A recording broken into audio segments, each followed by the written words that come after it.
Assalamualaikum warahmatullahi wabarakatuh.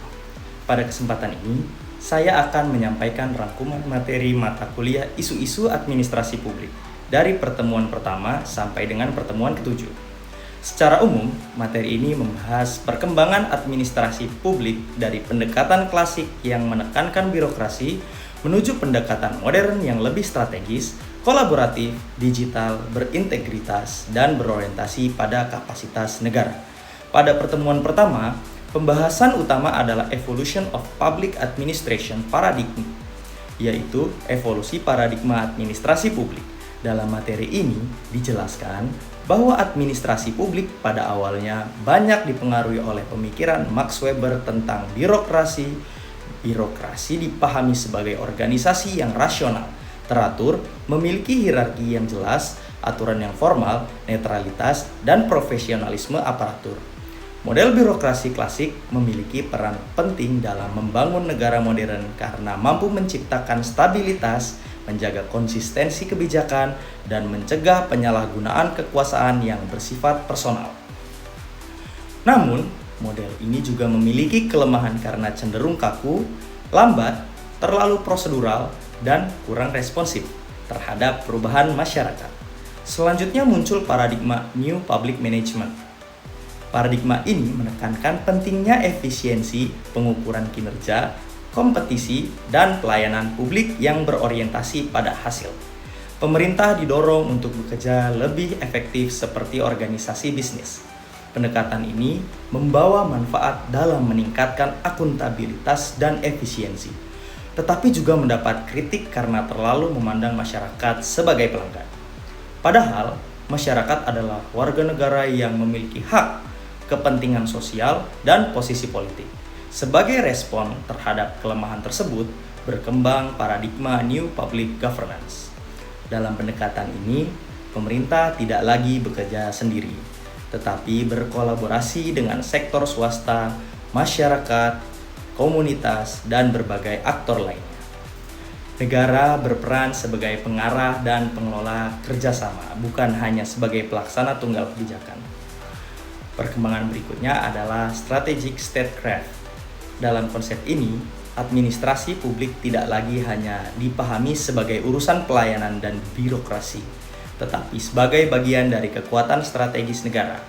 Administrasi publik menjadi instrumen untuk mendukung kebijakan ekonomi, diplomasi, keamanan, teknologi, dan ketahanan nasional. Dengan demikian, birokrasi bukan hanya menjadi mesin negara, tetapi juga menjadi otak strategis negara. Pada pertemuan kedua, pembahasan utama adalah State Capacity and Strategic Governance. Kapasitas negara menjelaskan kemampuan negara untuk mewujudkan kebijakannya dalam kenyataan. Negara yang kuat bukan hanya negara yang memiliki banyak aturan, tetapi negara yang mampu melaksanakan aturan dan kebijakan tersebut secara efektif. Kapasitas negara mencakup kemampuan menghimpun sumber daya, kemampuan merancang, dan melaksanakan kebijakan, serta mampu menegakkan hukum dan menjaga keamanan. Ketiga aspek ini menjadi dasar penting bagi negara agar dapat menjalankan pemerintahan dengan baik. Dalam pembahasan ini, Francis Fukuyama menjelaskan bahwa tata kelola pemerintahan tidak sama dengan demokrasi. Tata kelola pemerintahan lebih berkaitan dengan kualitas institusi, profesionalisme birokrasi, sistem merit, kepastian hukum, dan keberlanjutan kebijakan. Artinya, negara demokratis belum tentu efektif apabila tidak didukung oleh institusi yang kuat. Peter Evans juga menjelaskan bahwa negara yang efektif harus memiliki otonomi, tetapi tetap terhubung dengan masyarakat dan dunia usaha. Negara tidak boleh dikuasai oleh kepentingan politik jangka pendek, oligarki, atau patronase. Namun, negara juga tidak boleh terlalu jauh dari masyarakat karena tetap membutuhkan informasi, dukungan, dan kerjasama dari berbagai pihak. Bagi Indonesia, kapasitas negara menjadi sangat penting. Indonesia memiliki potensi besar, tapi masih menghadapi tantangan seperti lemahnya koordinasi tumpang tindih kewenangan, fragmentasi kelembagaan, dan risiko pengaruh elit. Oleh karena itu, Indonesia membutuhkan birokrasi yang tidak hanya administratif, tetapi juga strategis. Pada pertemuan ketiga, pembahasan utama adalah Bureaucratic Reform and Administrative Modernization. Reformasi birokrasi tidak cukup hanya dilakukan melalui perubahan aturan atau perubahan struktur organisasi. Reformasi birokrasi harus menyentuh cara kerja, budaya organisasi, dan pola pikir aparatur. Reformasi birokrasi dapat dilakukan melalui reformasi manajerial, reformasi struktural, reformasi digital, dan reformasi budaya. Reformasi manajerial menekankan efisiensi dan kinerja. Reformasi struktural menata organisasi agar tidak tumbang tindih. Reformasi digital menggunakan teknologi untuk mempercepat pelayanan. Sedangkan reformasi budaya berupaya mengubah pola pikir aparatur dari sekedar menjalankan prosedur menjadi pemecah masalah publik. Masalah utama dalam reformasi birokrasi adalah kesenjangan implementasi. Banyak kebijakan reformasi terlihat baik dalam dokumen, tetapi tidak berjalan efektif di lapangan. Hal ini dapat terjadi karena resistensi birokrasi, lemahnya pengawasan, keterbatasan kapasitas pelaksana, dan perubahan arah kebijakan akibat pergantian dari pemimpin itu sendiri. Oleh karena itu, reformasi birokrasi tidak boleh berhenti pada pembuatan regulasi. Reformasi harus mampu mengubah perilaku institusi. Birokrasi modern harus bergerak dari sekedar patuh aturan menuju birokrasi yang berorientasi pada misi, hasil, dan penyelesaian masalah publik. Pada pertemuan keempat, pembahasan utama adalah Digital Government and Platform Governance. Pemerintahan digital tidak cukup dipahami sebagai pembuatan aplikasi laman layanan atau digitalisasi formulir. Pemerintahan digital adalah perubahan cara negara bekerja dengan memanfaatkan data, teknologi, dan integrasi sistem. Dalam pemerintahan digital, layanan publik harus lebih terintegrasi, berbasis kebutuhan masyarakat, cepat, transparan, dan didukung oleh data. Data menjadi aset strategis karena dapat membantu pemerintah memahami masalah, menyusun kebijakan, memantau kondisi sosial, dan mengambil keputusan secara lebih tepat. Konsep tata kelola berbasis platform menunjukkan bahwa negara tidak hanya menjadi penyedia layanan, tetapi juga menjadi penghubung berbagai aktor. Pemerintah, masyarakat, sektor swasta, dan organisasi sosial dapat bekerja dalam satu ekosistem untuk menyelesaikan masalah publik.